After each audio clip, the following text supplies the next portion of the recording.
the IG earlier, and just to see what kind of topics y'all wanted to see or for us to talk about. But one thing I know that we had all wanted to discuss is hunting with cameras / what kind of gear we use to film our hunts, and all the problems and struggles that comes with hunting and filming. So great. Let's see where it takes us. I'm just glad to be here. I had a little bit of technical glitch there in the beginning. You know, it's had me like having a panic attack, but I'm glad to be here now. So I know you guys have been filming your hunts for a long time. I have as well. And I've had my fair of frustrations with the camera, my fair share of frustrations. I feel like nothing saves more lives of animals than the camera. It seems like I could have killed so much more stuff if I could have just like not had to worry about filming. Like my coos deer last year. Remember Ben Sandall? Oh, I remember. Yeah, I remember. Yeah, we should have killed a giant coos buck, but we were both trying to film instead of shoot. I thought I was blaming that on the nap that you were taking. Whoa. I was not asleep. That wasn't that. No, that was, remember the one? Yeah, sorry. Yeah.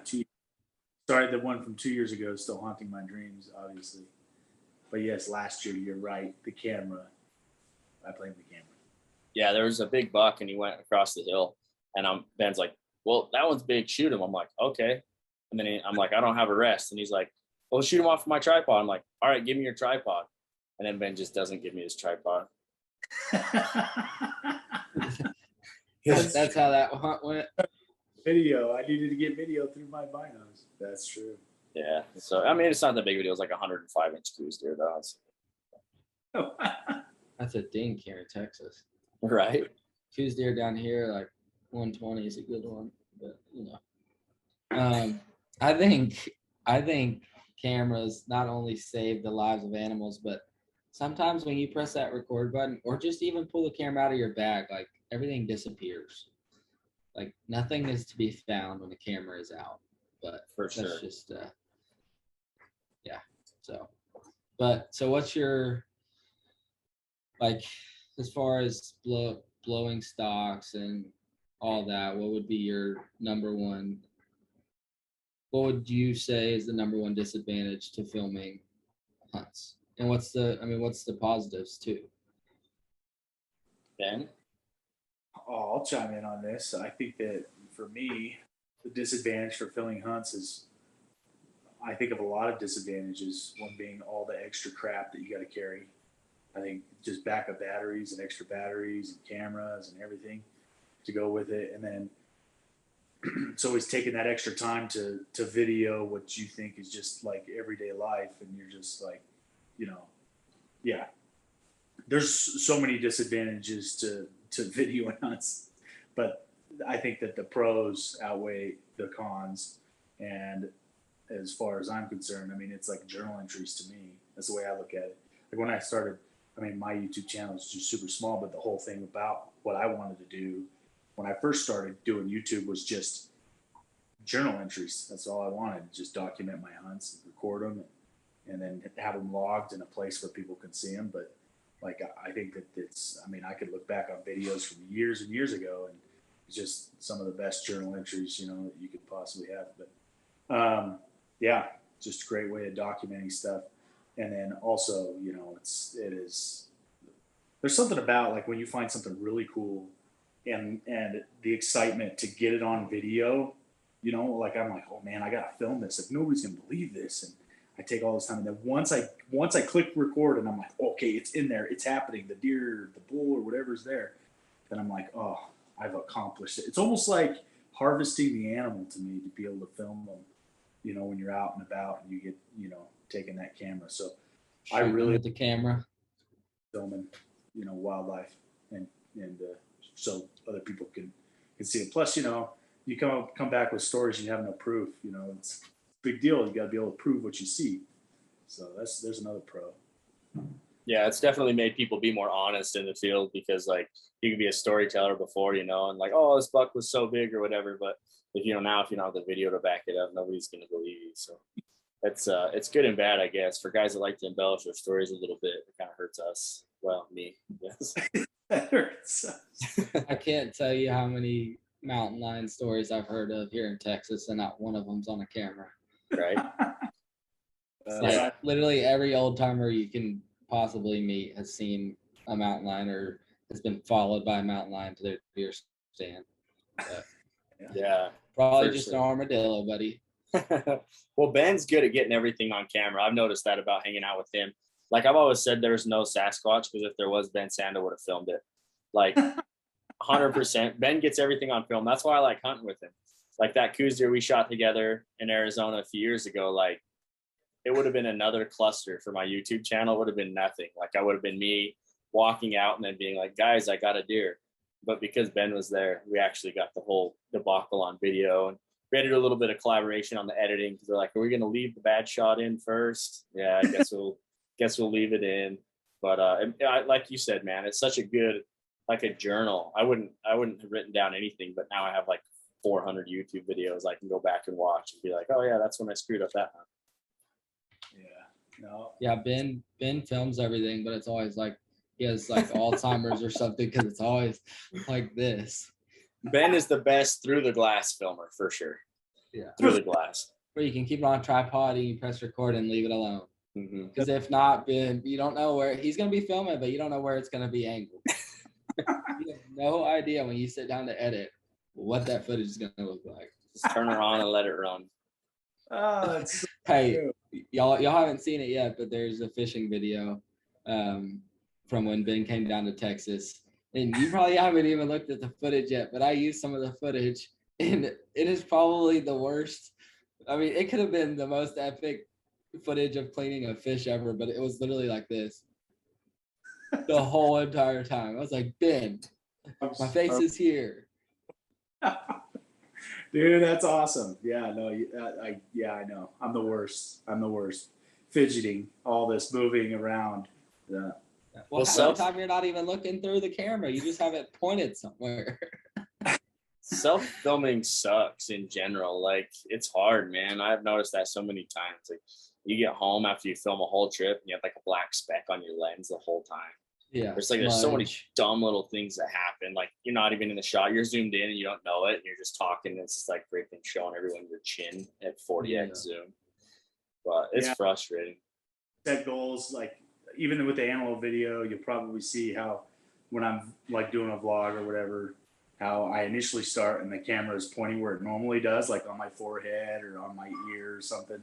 But I actually like really try to pay attention, and you guys are helping me out by this constructive criticism here. Right, where I like take the time, I'm like, okay, make sure it's actually pointed at me, this time, and don't shake too much. So animal video is a little bit better, but yeah, I imagine the fishing video, it's gonna make me seasick all over again. Yeah.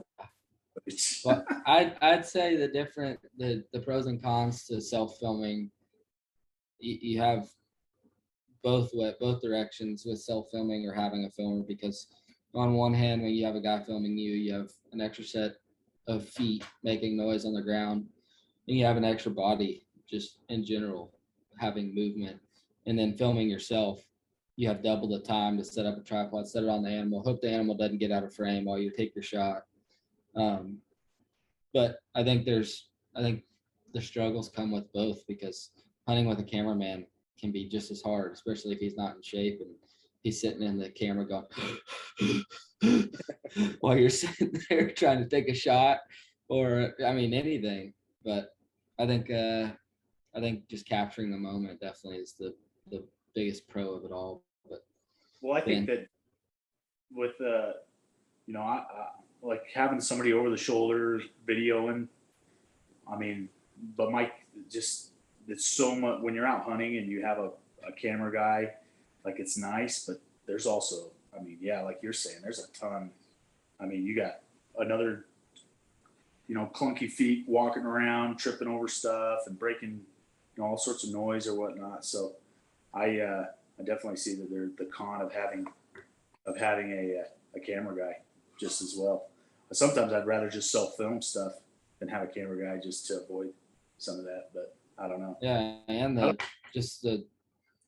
like self-success of self-filming is awesome. Like I went on a mule deer hunt last year and I actually missed a buck that I never showed on camera, but I filmed it all. I set the tripod up and he was like almost out of frame when I shot. Luckily I missed him, but like if I would have killed that deer, even though I didn't kill that deer, it's like, dang, that just happened. Like I just filmed all that by myself and it looked like somebody else was behind me filming. Yeah. When you get one on camera too, it's like a hero moment. Like I remember the first kill shot or kill I ever filmed was my black bear in Canada. And all I had was like one of those little Joby extendable tripods and a little camera and like Canon, like a bridge camera. And that bear came in and all I did is shove the tripod legs down to the tree stand and like turned it on and hit record and everything was perfectly in frame. And that bear comes to the bait. I make the shot, like everything perfectly on video. And that was like one of my first YouTube videos. Like, dude, this is so easy. I'm crushing this game. And I don't think I've got like a better kill shot on video to this day. Like sometimes it just comes together and it's like a total hero moment. But like for every one of those, I feel like I've like screwed up 20. Oh yeah, I went on a black buck hunt, solo black buck hunt, and I had done everything, like it made everything perfect. Got back to the house, cleaned it, everything, went to edit the video. Where's the kill shot? I never pressed record. I've only done that once. I've had camera guys not press record on critical moments, but I've only done that once on a kill shot, and you're just like, oh my gosh. Yeah, so I had to commentate the whole video, like, yeah, no kill shot. I didn't press record. Yep, I've done that. That sucks. It's a terrible feeling. It is. I had a whitetail buck in Ohio walk out from underneath, like total dream scenario. Buck walks out 35 yards. I draw.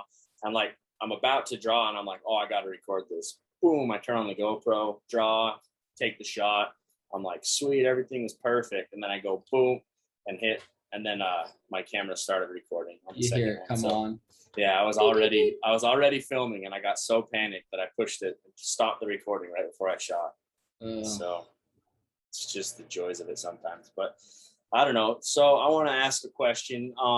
What you guys think is some suggestions for people who want to film their hunts? Like what's some easy gear for people to use if they're trying to just get into it for themselves, or if they want to make YouTube videos? Like what's some suggestions? Like Mike, you've been doing this for a while. What would you suggest? Yeah, I think, I mean, you want to spend a little bit of money. You don't want to cheap out on cheap equipment because you're not going to end up with a product that you are happy with. But I think, I believe it's this is what I started out with for like the first 6 months of YouTube. And it's a Canon 100X. Hold on, I'll show it to you.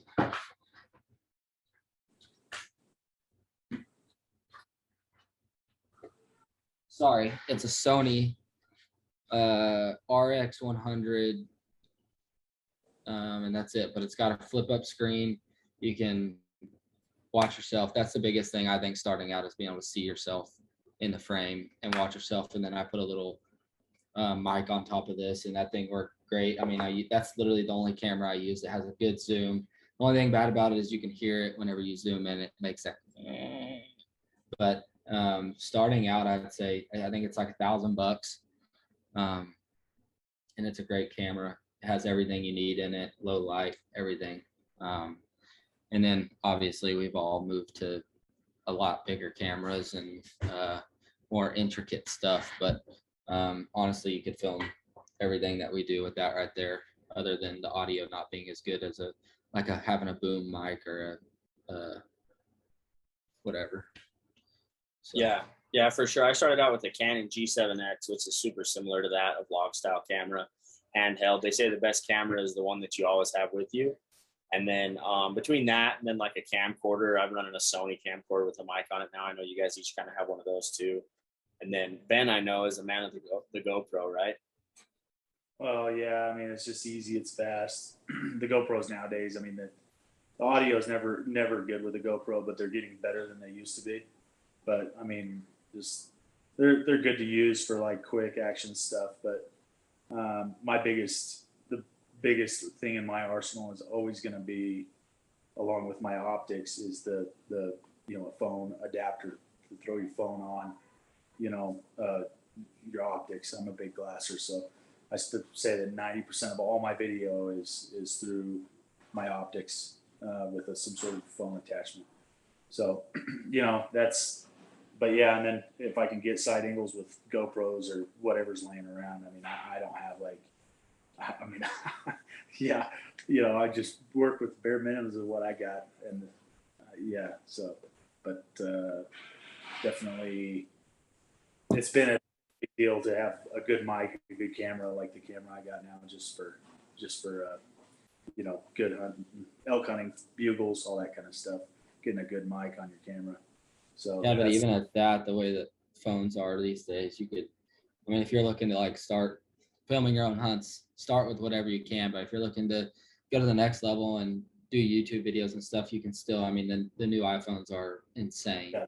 Yeah.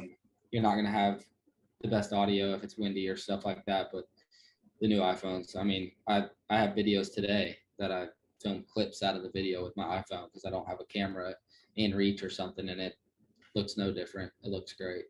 Yeah, that's the best place to start for sure. Like, I think maybe the first year or so I was on YouTube, I would just shoot on an iPhone and edit it in the iMovie app on your phone, which a lot of the newer ones don't have, but it works just fine. Like, you go look at my early YouTube videos, yeah, you're not going to watch it and be like, oh, that was like a cinematic masterpiece, but they definitely show what I was doing, and you can tell. You get wind noise, but it's not that big of a deal. So if you want, everybody's got an iPhone pretty much. Just start shooting on whatever phone you got and get with it, editing. And it's cool too, because then all that content is just so ready for social media or whatever. You can post clips, you can use it for Instagram, whatever. So it's cool to have it all kind of in one place. Yeah. So I'll talk a little bit about what I take on a backcountry hunt, just because weight is a huge factor. So I have this huge A7 that weighs like 20 pounds. I don't take that. So I have a little clip. I have this Canon 80D, and it clips to my backpack just like this on my shoulder. I take that and this little Sony, and that's all I take. And I try to take 2 or 3 batteries for each camera because I don't take anything to charge up in the backcountry. But that 80D battery will literally last me like 2 days. Like filming everything, that battery will last me like 2 days. So those 2 cameras right there is all you need. I take that back. I did take that. So sometimes I do take like the handy cam that we all have, the zoom camera. But if I have those 2 and I have my spotting scope, I'll just bring my not my tactic cam. I'll bring my phone scope and just film all the long shots through the spotting scope. So that works just as good as a zoom camera, in my opinion, if you don't need audio. Yeah, for sure. It's actually kind of cool sometimes too to get the audio of the conversation you're having while you're looking at the buck, because you're not getting long range audio either out of like a big zoom camera. So it's kind of cool to have all that, and you can hear like what everybody thinks as they're looking at it. Yeah. So what do you take on your backcountry hunts? Like, I know you did a lot before you hired your brother to be a cameraman.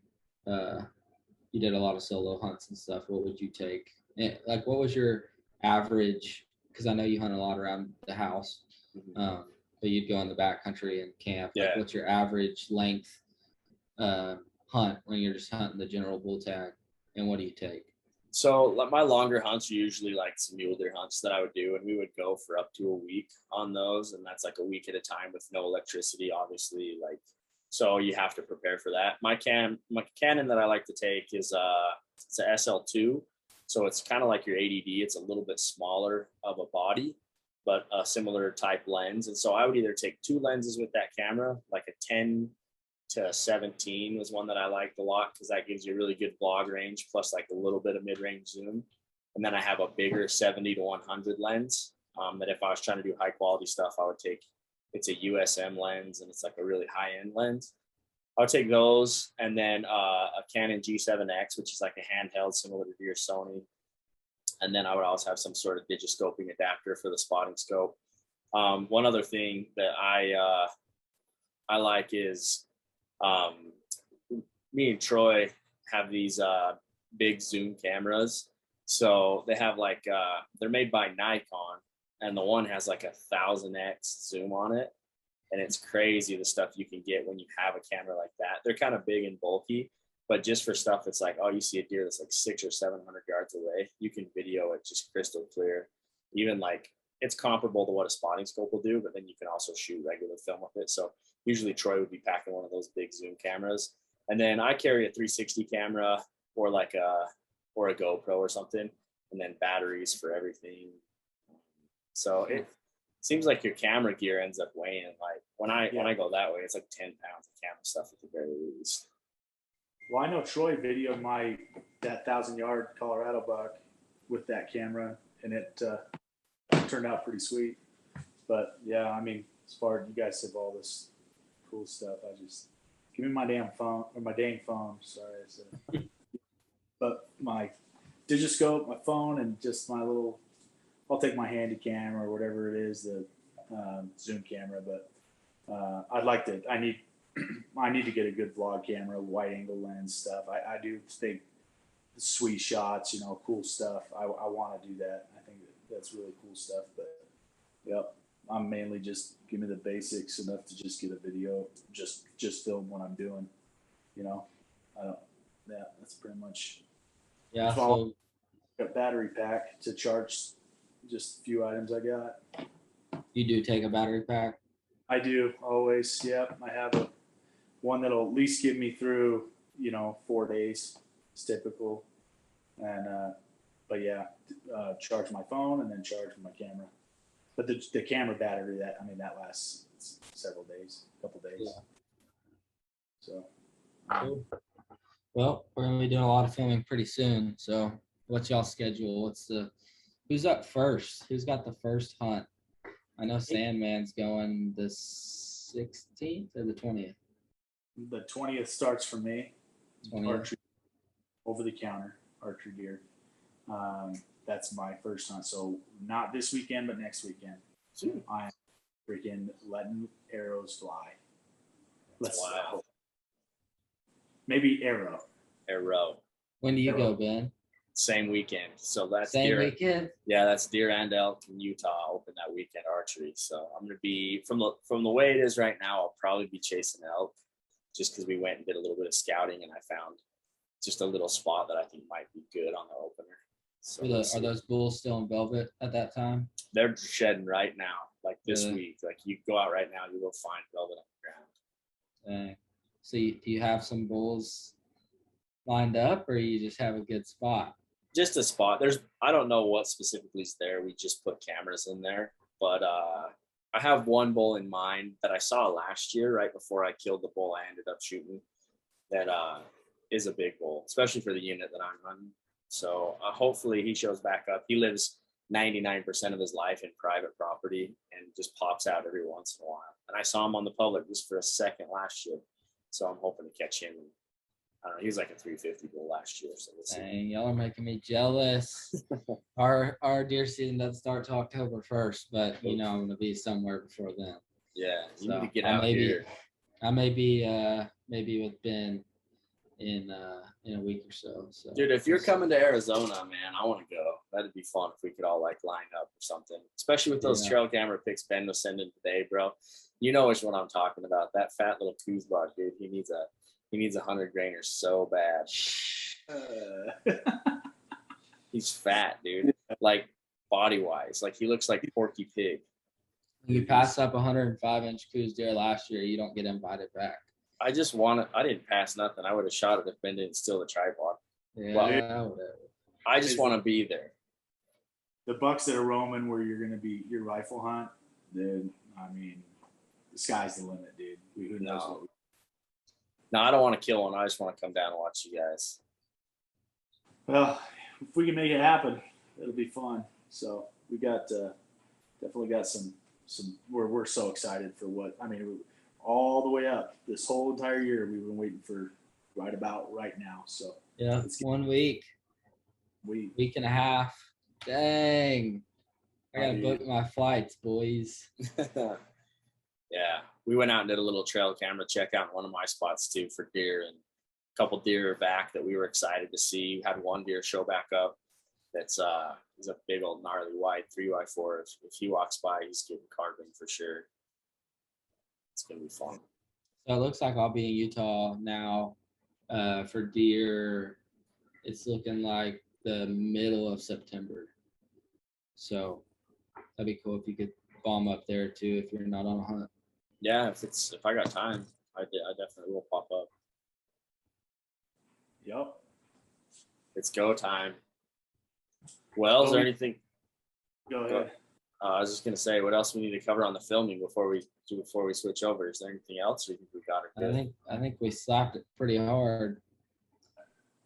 All right. Just excited to be using it. But we're gonna have some vlog series coming here. As we go through, we're all gonna be doing different hunts, but we're maybe gonna try and roll through like a vlog type hunting episode as we go through each week and just capture a little bit about each hunt that we're doing. So hopefully that'll kind of bring a little bit of excitement and kind of throw different perspectives of what we're all doing kind of at the same time. So as the weeks come into hunting season, we'll continue those vlog series. We do have a couple of fishing videos that are going to be launching this week. So stay tuned for that. And now's the time. So we're so excited. We hope you're excited too. And we hope that you have some good hunts that you've got planned on. And, but yeah, I don't really have much else. So you guys got anything else to add? No, we'll see you in a week and a half, boys. I think we're golden, man. All right. Well, finish it off. Y'all got me excited now. I know, I'm ready too. Well, thank you guys for listening to this podcast, for tuning in and watching what we're doing. We're excited to bring you some content this fall, some hunts, and I hope you can feel that we're stoked. So anyway, we're running out of time on the Zoom call. Perfect timing. So thanks for tuning in, you guys, and we will see you on the next video on the podcast. Bye. Bye.